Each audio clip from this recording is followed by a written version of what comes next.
Hello there, just another small video, amateur radio related. This is an IC-7300 that I've been working on for some time, and we now have success with the radio. And just listening to a couple of stations. They're fed from separate antennas. This radio is fed from my end-fed half wave, which has now been slightly modified via a smart tuner. Same wire, but the smart tuner's on it. And the old IC-756Pro3 is fed from my receiving loop. Both radios have the noise reduction turned off, and we're going to have a little comparison. This radio is actually fed into the SP102 Yezo speaker. This is using its own speaker. So we'll have a little listen, we'll see if these stations are still talking. Now this is a weaker one, and the noise reduction is off. So I'll put it on.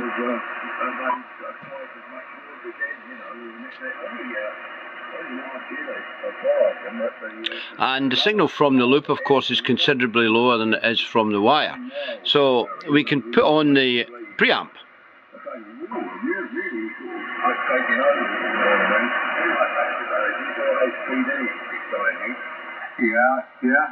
That's the stronger station.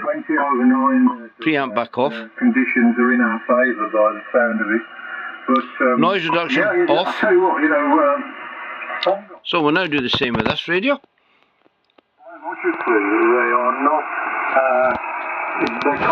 That's for the noise reduction off.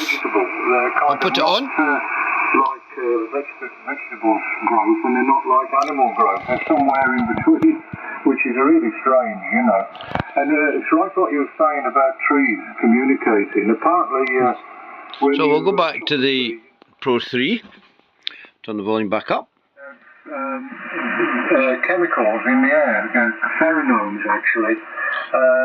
We'll put the noise reduction back on. To these chemical messengers in the air. So, yeah, it's weird, isn't it? The more you learn about nature, the more interesting it gets. Now, it's not a fair comparison, I'll be honest with you, simply because we're using two different antennas. So, the noise level from the loop is always lower than it is from the wire. And the difference, of course, with the loop, although it has a 2-transistor balanced preamplifier in it, the signal level is lower from that than it would be from the wire antenna.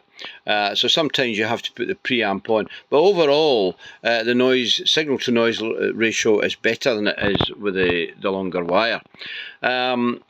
Comparison with the two radios beside each other using a switch and between the two radios and using the one antenna, I would say there's not a lot of choice between the 7300 and the Pro 3, to an extent that I would say that the receive sensitivity appears to be slightly better on the older radio than it does on the newer radio.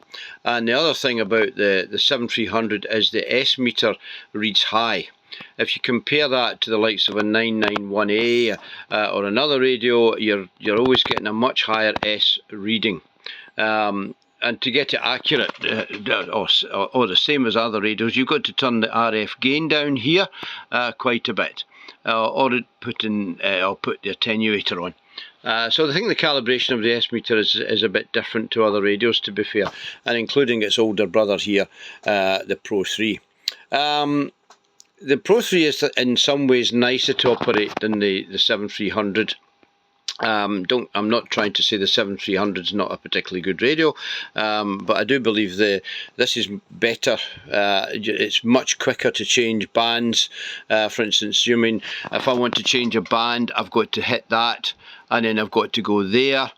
And on this, if I'm on 7 like I just have one press and that's me on the band, and I have one press to go back, whereas if I've got to do this, I've got to go there, and then I've got to find it, and then I've got to go back.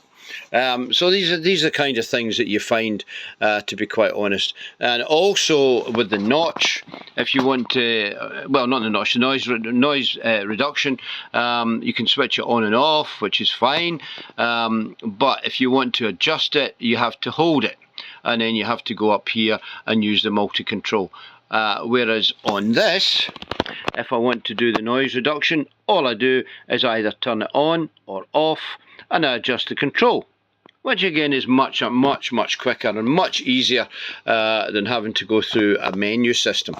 But this is of course what we always seem to want now. We want to go through menus and so on and so forth to do the things. This particular IC-756Pro3 has got the LED mod in the behind for the backlight, and as you can see, it is very bright. Well, it's very bright indeed, and it's instant. I mean, there's no warm-up time like we had with the CFL. You can buy the kits. I think you get them on eBay. They're roughly about 60 quid.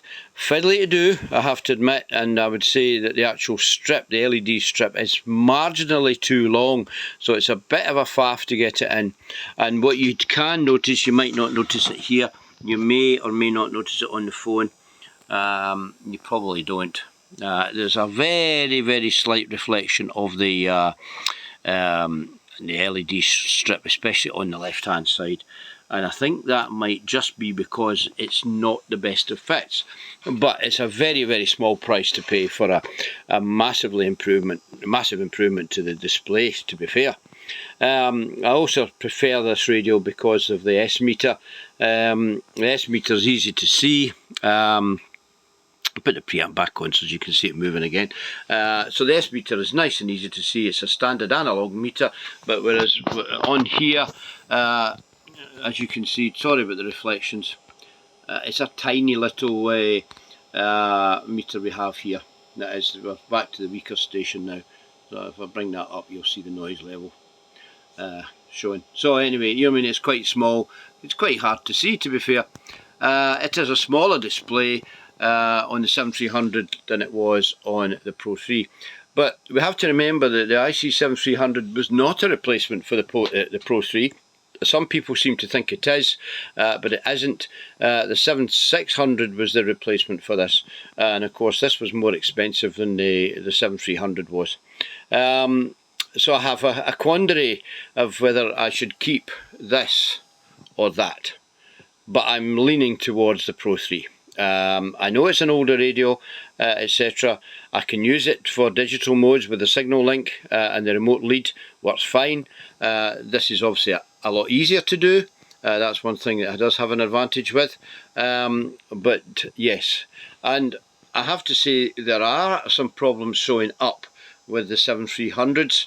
The FPGA chip on the CPU board, it's a ball type soldering underneath it, and my feeling is that the chip itself runs quite hot, and when you turn it off, it cools. You put it back on, it warms up again, and this constant heating and cooling of the chip, basically what that does is it causes the soldering to go dry jointed, and initially you get a fault coming up where it tells you you've got the wrong version of the firmware.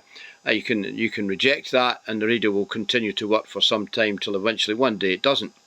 A new CPU board, for instance, if you want to go down that road, is £602 here in the UK, which is a complete and utter rip-off. When you consider it's half the price of the radio, it's just a bit much. And I've been down that route, I have to say, and I have to say that very disappointed with the cost of that part from Icom. It should be half that price. Well, and I've been in the service industry and electronics for years, and I think that's just absolute nonsense. So there's been other problems with the 7300s as well. Not hugely a terribly unreliable radio, but probably more unreliable than the older radios, to be honest. Both radios will run with 100% duty cycle, which is a good thing. But the other thing that I've done to this particular 7300 is I've fitted a quiet fan to it, and I've connected it up such that it runs all the time. And I've also changed the direction of airflow. Normally what it does is it sucks the hot air out of the radio, but I'd rather blow cold air into the radio.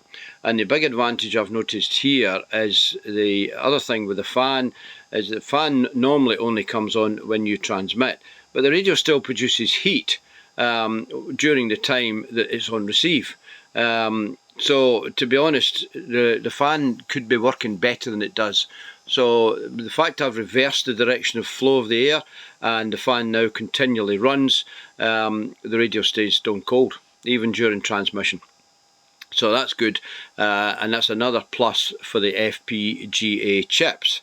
What I have also done is the particular FPGA has a heat sinking pad underneath the printed circuit board onto an aluminium heat sink. So the heat transfers from the chip through the board onto the pad and then eventually onto the heatsink, which again I think is another design fault. I've put on a heat conductive thermal tape onto the top of that chip, and I have put on a heatsink on it, and it's a stick-on heatsink basically. And of course with the airflow over it now, the constant airflow, that chip runs virtually stone cold. So this heating and cooling effect has very much been obviated. So some of these simple modifications could have been done by the manufacturer to the radio at start off, which would have made that particular part of the radio a bit more reliable. I feel for anybody that has that fault, because it's difficult to resolder the chip, and the problem being is every time you heat up any electronic component, any semiconductor device, you are shortening the life of it. So it needs a lot of heat to remove it from the board, and again to put it back on. And to be quite honest with you, you're just shortening the life of the radio. So do the mods, do a simple mod, fit some heat sinks on the components, on the CPU chip itself and on the FPGA, put a quiet fan on it and fire it up from the switch 12 volt supply, and have it reversed so as the airflow blows into the radio. You'll find it makes a big difference to it. It makes it run much cooler constantly, and it's quiet. So yeah, go for it. You can get these fans from eBay. It's one of these things, you know, these ones, I can't remember the name, but it definitely works, and it definitely does the trick. And you can feel the air coming through here and also from the bottom as well, because there's outlets down there. So there's air flowing over the circuitry all the time. So that's the thing to do. But like I say earlier in the video, I think of the two radios, I think you'll find that the Pro 3 radio is the one I would prefer to keep. It's got good features, it does everything it does. The only thing it doesn't do in comparison to the 7300 is 4 meters. So the 4 meters is actually quite useful as well. I do have another one sitting here, and that's been a donor radio. I managed to procure another faulty one. Both of these radios were faulty, incidentally, when I got them. So I managed to procure this one for bits. So I don't know what I'll do with that. Probably break it up. Anyway, there we go, guys. Thanks for watching this video. It's not too bad a day here, and it's a bit chilly, but certainly not too bad. And thanks for watching this video, and hopefully you enjoyed the channel. Sorry. I'm not doing a huge amount of videos at the moment, but hopefully that will change over the next few weeks and months. Okay, take care everyone. Thanks for watching. Cheers for now. Bye bye.